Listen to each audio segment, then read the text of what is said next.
the sister-in-law from hell. What I am about to tell you sounds like something out of a soap opera. But I promise you, every single word is true. And if you think you've seen family drama before, just wait until you hear what happened when I came face to face with the sister-in-law who made my life a living hell. My name is Sarah, and this is my story. 3 years ago, my world fell apart when my husband died in a car accident. Just like that, I became a single mother to my 7-year-old daughter, Emma, who has special needs. Emma requires constant care, therapy sessions, and medical treatments that cost more money than I ever imagined. But here's the thing about tragedy. It shows you who people really are. And my mother-in-law, she was an angel. This woman who had raised 2 incredible sons welcomed me into her family with open arms. I remember the first time we met, she took my hands in hers and said, "You're not just my daughter-in-law, you're my daughter." I thought I had won the in-law lottery. She helped with Emma. She supported me emotionally. And she never made me feel like a burden.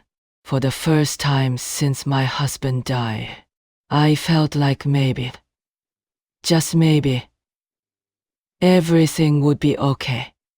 But there was one person in the family I hadn't met yet. My husband's brother was married to a woman I'll call Jessica. And honestly, I figured if my husband's family loved her, she must be amazing. Right? Wrong. So wrong.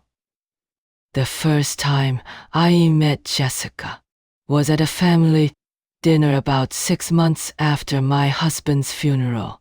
I walked in nervous but hopeful, carrying a casserole I'd made and holding Emma's hand. My mother-in-law rushed over to hug me, fussing over Emma and making us feel welcome. But Jessica, the look she gave me could have frozen hell over. Within the first hour, she made 3 comments that left me speechless. First, she said, "It's so nice that Mom finally has a daughter who actually needs her help."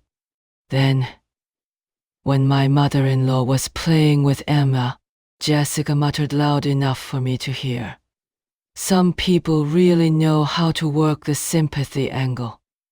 But the worst part, when my mother-in-law complimented the casserole I brought, Jessica rolled her eyes and said, "Well, I guess when you have nothing else going on, you have time to cook." I was a widow with a special needs child, and she was jealous of me. From that day forward, every family gathering became a minefield. Jessica would make little digs about how much attention I was getting, how my mother-in-law was playing favorites, and how convenient it was that I always seemed to need help. The woman was jealous of a grieving widow raising a disabled child alone. Let that sink in. After my husband died, his life insurance helped for a while. But it wasn't enough to cover everything. Emma's therapy sessions cost $300 each. Her medications were $200 a month.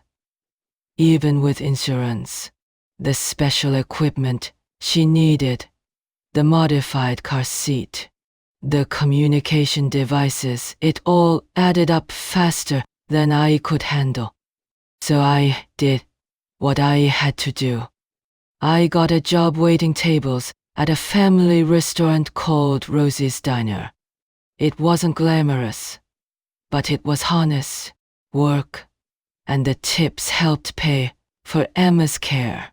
Let me tell you something about working in the service industry. As a widowed mother, every smile you give customers takes effort. Every "How's your day going?" requires you to pretend your own day isn't falling apart. But I did it because Emma needed me to. The other servers became like family to me. There was Maria, who always saved me the good tables. There was Tom, the cook, who would make sure Emma got her favorite grilled cheese when I had to bring her to work on school holidays. And there was Mrs. Patterson, a regular customer who would always ask about Emma and slay me an extra $5 tip. These people saw me struggling and offered kindness without judgment. Unlike certain family members I could mention. One day, about a year into working at Rosie's, I had to use money from my husband's savings account to pay for Emma's emergency room visit. She'd had a seizure at school, and the ambulance ride alone cost $800. The ER visit was another $2,000. Insurance covered some of it, but not enough. I transferred $3,000 from the account my husband had left behind. It was money that was legally mine, money that was supposed to help take care of his daughter. I didn't think twice about it. I should have. It was a Tuesday afternoon, around 2 o'clock. The lunch rush had just ended, and I was refilling salt shakers when my phone rang. The caller ID showed Jessica's name, which was weird, because we never talked directly. I answered with a simple, "Hello?" What came next still gives me chills. How dare you? How dare you steal money from my brother's account? I was so shocked I almost dropped the phone. "Excuse me. What are you talking about? Don't play dumb with me." I saw the bank statements. $3,000. You think just because he's dead you can steal from his family? My coworkers stopped what they were doing. Other customers were starting to stare. My face was burning with embarrassment and anger. "Jessica, that money was for Emma's medical bills. You know, your niece, the little girl who had to go to the emergency room." "Oh, please. You probably made that up. You've been milking this whole widow thing since day one." That's when something inside me snapped. How dare you? How dare you accuse me of lying about my daughter's medical emergency? How dare you imply that I am somehow benefiting from my husband's death? And how dare you call me a thief when you know damn well that money was mine to use for his child? Whatever. We'll see about that. Don't think this is over. And she hung up. I stood there in the middle of Rosie's diner, holding my phone, shaking with anger and humiliation. Maria came over and put her hand on my shoulder. "Honey," she said. "Who was that?" When I told her, she shook her head and said something I'll never forget. "Family that treats you like that ain't family at all."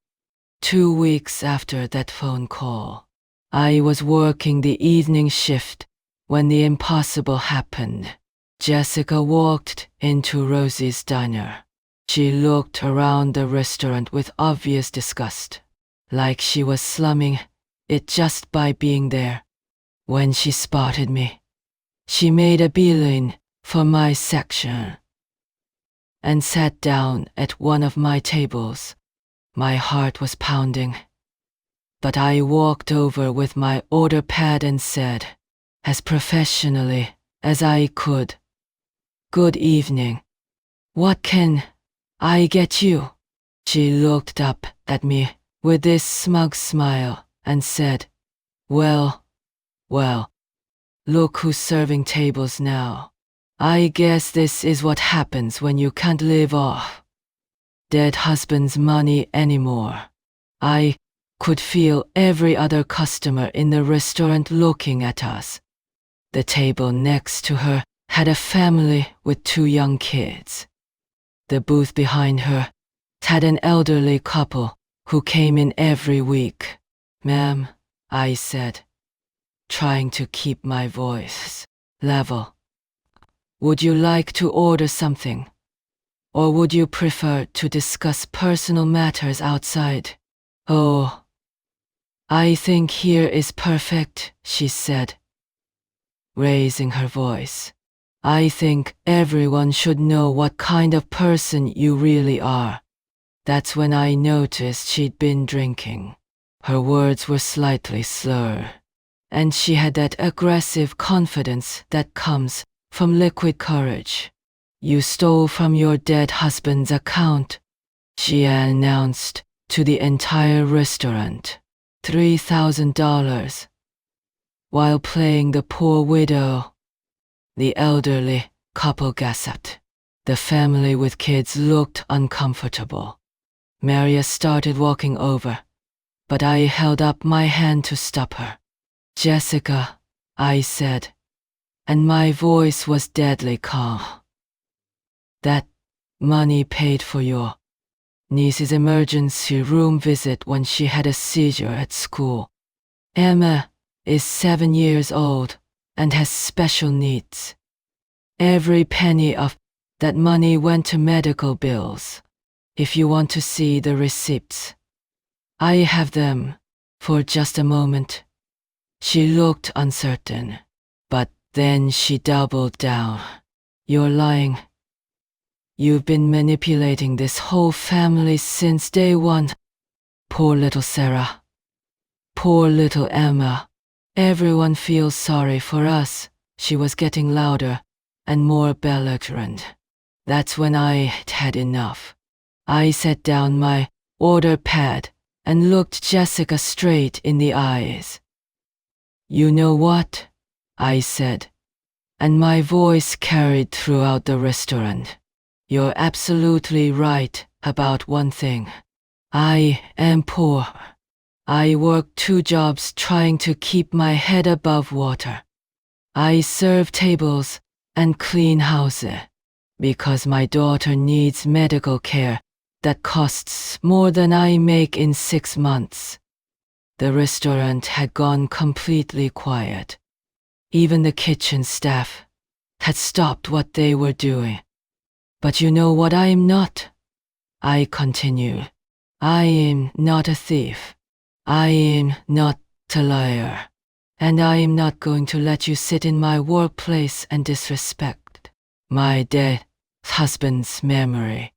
Jessica tried to interrupt, but I wasn't finished. "My husband left that money for me and his daughter. Every time I've used it, it's been for Emma's care or our basic needs. I have documentation for every penny. But more importantly, what kind of person are you that you're jealous of a widow and a disabled child?" She stood up, swaying slightly. "You think you're so perfect. You think everyone should feel sorry for you." "No," I said. "I think people should mind their own business. I think family should support each other instead of tearing each other down. And I think you need to leave my restaurant before I call the police." She started to say something else, but Tom, our cook, had come out of the kitchen. He's about 6'4" and not someone you want to mess with. "Ma'am," he said in his deep, calm voice. The lady asked you to leave. Jessica looked around the restaurant and realized that every single person was staring at her with disgust. She grabbed her purse and stormed toward the door, but not before turning back to shout, "This isn't over." After she left, the entire restaurant erupted in applause. The elderly couple left me a $20 tip on their $8 check. The family with kids stopped by my table to tell me I'd handled that beautifully. And Mrs. Patterson, who had witnessed the whole thing, gave me a hug and said I was the strongest woman she'd ever met. I went to the bathroom and cried for 10 minutes, not from sadness, but from relief. For the first time since my husband died, I had stood up for myself and won. For the next month, things were quiet. Too quiet. Jessica didn't call, didn't show up at family gatherings, and according to my mother-in-law, was barely speaking to her own husband. My brother-in-law, David, had always been caught in the middle of Jessica's jealousy. He was a good man who genuinely cared about me and Emma, but he was married to a woman who saw kindness to his family as a betrayal. My mother-in-law started dropping hints that things weren't going well in their marriage. Jessica was apparently becoming more controlling, more paranoid, and more convinced that everyone in the family was against her. She's making David choose, my mother-in-law told me over coffee one afternoon. She says it's either her or the rest of us. I felt bad for David. I really did, but I wasn't going to apologize for defending myself and my daughter. Then, 1 month after the restaurant incident, my mother-in-law called me with news that shocked everyone. David had filed for divorce. According to my mother-in-law, David had finally reached his breaking point. Jessica's jealousy had poisoned every family interaction for years. She'd made him choose between his wife and his family so many times that he'd finally chosen his family. The final straw, when she'd publicly humiliated me at the restaurant. Several family friends had witnessed it or heard about it. David was mortified that his wife would attack a widow, single mother in public. But there was more to the story. It turns out David had been struggling with loneliness for years. Jessica's jealousy hadn't just been directed at me. She'd been isolating him from friends, family, and anyone else she perceived as a threat. He'd been considering divorce long before the restaurant incident. When I heard this news, I felt complicated. I wasn't sorry that Jessica wouldn't be able to hurt me anymore, but I didn't take any joy in their marriage falling apart. David was a good man who deserved better. I thought that would be the end of it. I was wrong. 2 weeks after the divorce papers were filed, I was working my usual evening shift at Rosie's when I saw a familiar figure walk through the door. David. He looked terrible. His usually neat appearance was disheveled. His eyes were red-rimmed, and he moved like someone carrying the weight of the world. He sat down at one of my tables and just stared at his hands.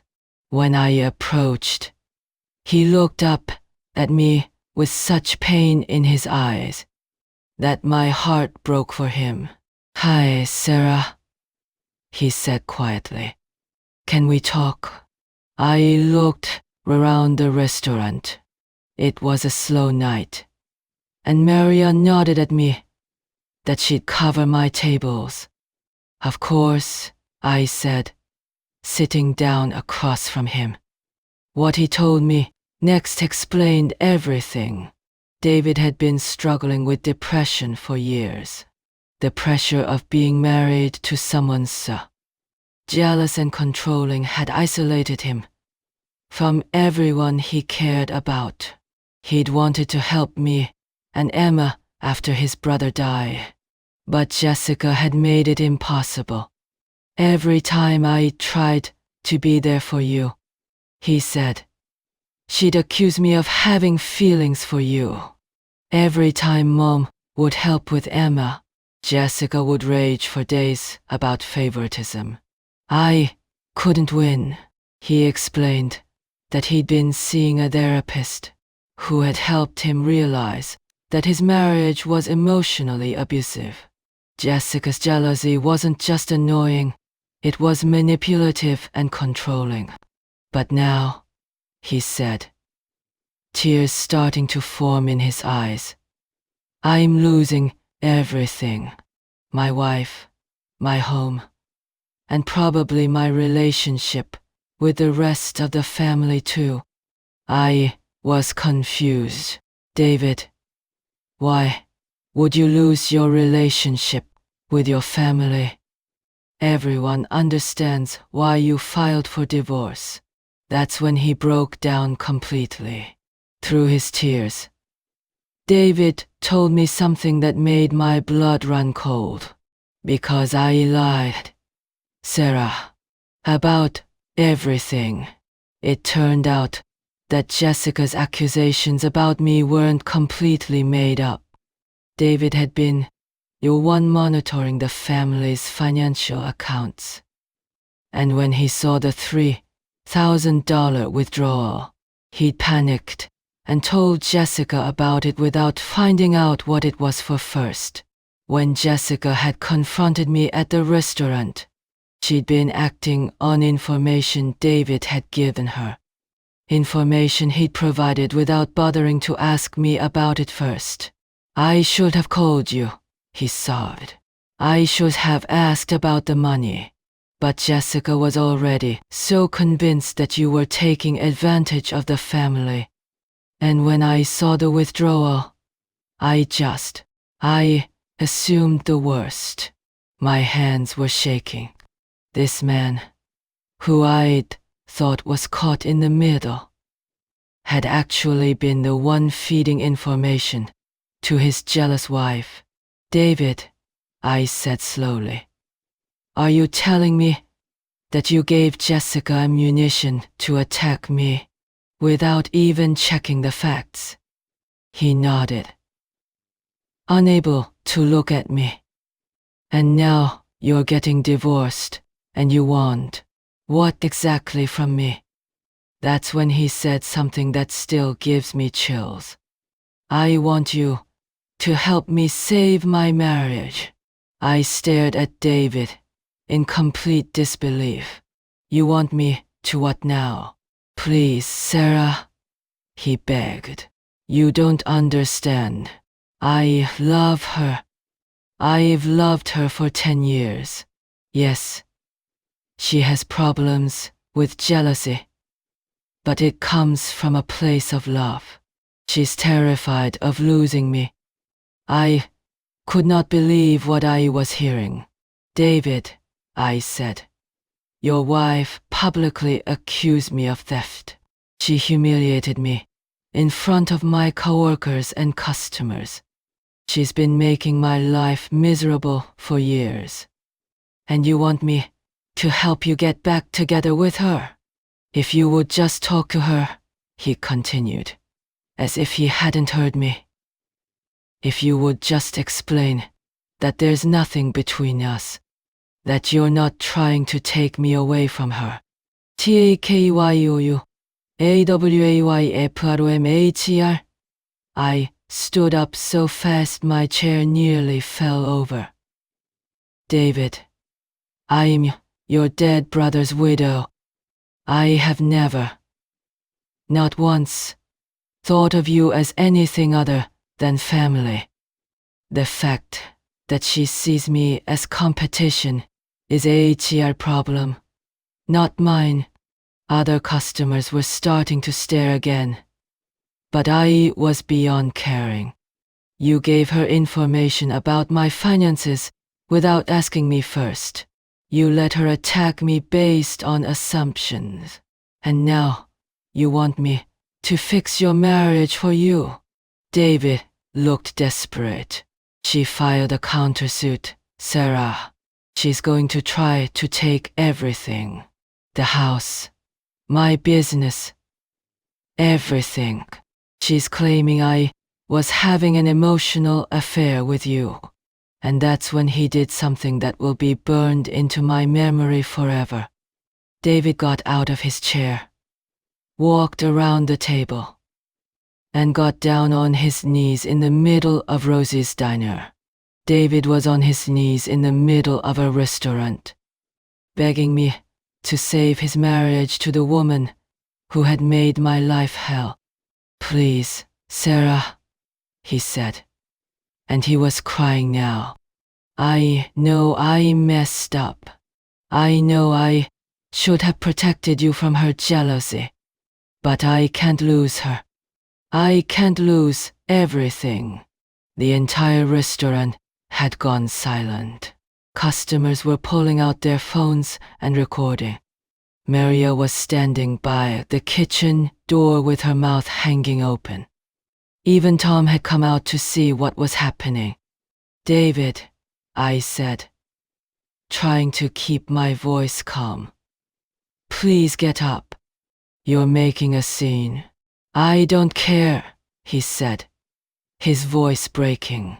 I'll make a scene every day if that's what it takes. You're the only one she'll listen to. You're the only one who can convince her that she's wrong about us. I looked around the restaurant at all the shocked faces staring at us.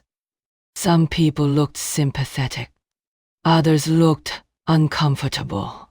A few were definitely recording this for social media. David, I said firmly, I am not responsible for your wife's jealousy. I am not responsible for your marriage problems. And I am certainly not responsible for fixing them. He was still on his knees, looking up at me with desperate eyes. But you could help, he pleaded. Just one conversation. Just tell her that you support our marriage. Tell her that you want us to work things out. That's when I realized something that changed everything. This man wasn't just asking me to help save his marriage. He was asking me to validate his wife's behavior. He was asking me to apologize for existing, for being part of the family, for needing help after my husband died. He was asking me to make myself smaller so his wife would feel bigger. I looked down at David, still on his knees in the middle of the restaurant, and felt something shift inside me. No, I said. Sarah, please. No, I repeated, louder this time. I will not apologize for being your brother's widow. I will not apologize for accepting help from your mother. I will not apologize for using my husband's money to pay for his daughter's medical care. The restaurant was so quiet. You could hear the ice machine humming in the kitchen. Your wife's jealousy is not my problem to solve, I continued. Her insecurity is not my responsibility to manage, and your marriage is not my project to fix. David was still kneeling, but he'd stopped crying. He was staring at me with a mixture of shock and desperation. But, Sarah, No, David. Let me finish. I took a deep breath. For 3 years, I have bent over backward, trying to avoid conflict with Jessica.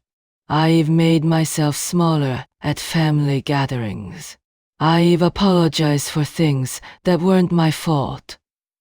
I've let her make me feel guilty for grieving my husband and caring for my daughter. I could see Maria nodding approvingly from across the room. But I'm done with that now. I'm done apologizing for existing. I'm done managing other people's emotions at the expense of my own dignity. David finally stood up, but he looked defeated. So you won't help me? I looked at this man who had fed information to his wife so she could attack me, who had never once stood up for me when she was cruel, who was now asking me to fix the mess he'd helped create. David, I said, the best thing I can do for you is tell you the truth. Your wife needs professional help for her jealousy and controlling behavior. Your marriage needs serious counseling if it's going to survive. And you need to stop asking other people to manage your wife's emotions for her. He stood there for a long moment, just looking at me. Then he pulled out his wallet, threw a $20 bill on the table, and walked toward the door. But before he left, he turned back and said something that showed me he still didn't get it. I hope you're happy, Sarah. I hope destroying our marriage was worth it. After David left, the restaurant slowly returned to normal. Customers went back to their conversations, but several people stopped by my table to tell me I'd handled the situation with grace. Mrs. Patterson, who had witnessed both the Jessica incident and now this, squeezed my hand and said, "Honey, that took courage. Don't you ever let anyone make you feel bad about standing up for yourself." Maria gave me the rest of the night off, but I didn't want to go home. I needed to process what had just happened. I'd been asked to fix a marriage that was broken long before I came into the picture. I'd been blamed for problems I didn't create, and I'd been expected to sacrifice my dignity to make other people comfortable. But for the first time in 3 years, I had said no. Over the next few weeks, word spread through the family about what had happened. My mother-in-law was mortified that David had put me in that position. Other family members reached out to express their support. Jessica's countersuit went nowhere. There was no evidence of any inappropriate relationship between David and me, because there wasn't one. Her jealousy had been based on her own insecurities, not reality. The divorce was finalized 6 months later. David lost the house, but kept his business. Jessica moved across the country to live with her sister. And me, I kept working at Rosie's Diner, kept raising my daughter, and kept living my life with my head held high. 6 months after David's public breakdown in the restaurant, I ran into him at the grocery store. He looked better, healthier, calmer, like a weight had been lifted off his shoulders. "Sarah," he said, and I could tell he was nervous. "I owe you an apology." I stopped my shopping cart and waited. "You were right," he continued, "about everything.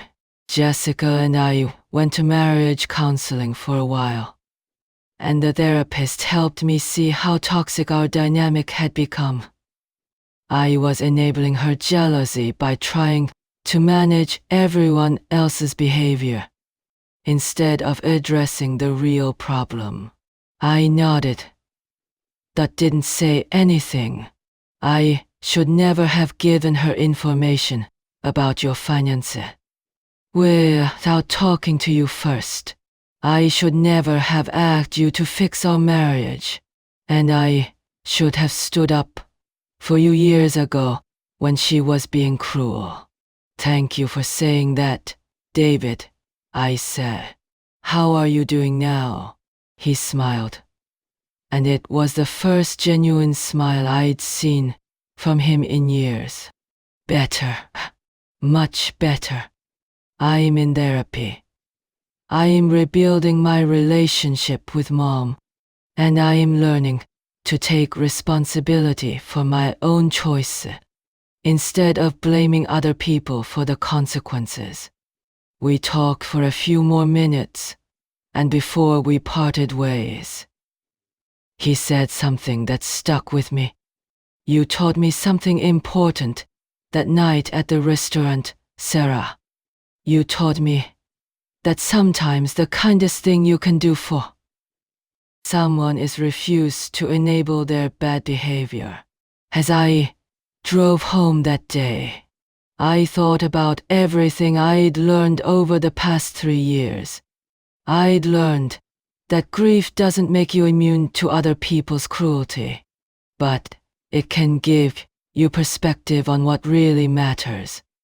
I'd learned that standing up for yourself isn't selfish, it's necessary. I'd learned that you can't manage other people's emotions, and trying to do so will only exhaust you. Most importantly, I'd learned that my worth isn't determined by how small I make myself to accommodate other people's insecurities.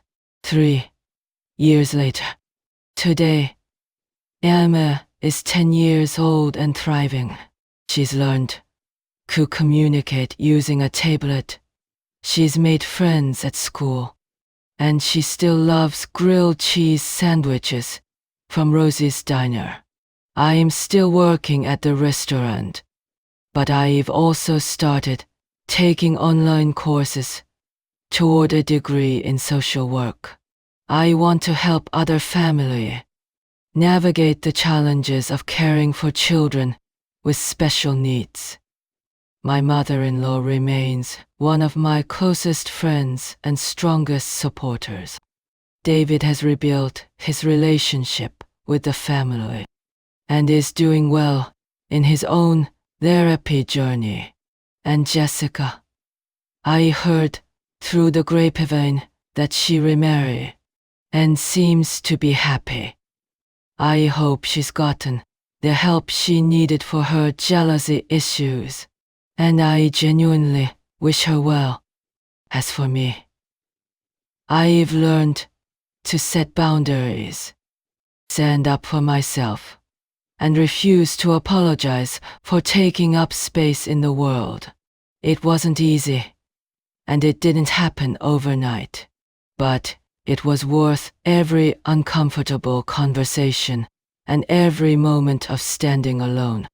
Sometimes people will try to make you responsible for their emotions, their choices, and their problems. Sometimes they'll ask you to make yourself smaller so they can feel bigger. Sometimes they'll blame you for things that have nothing to do with you. But you get to say no. You get to protect your peace.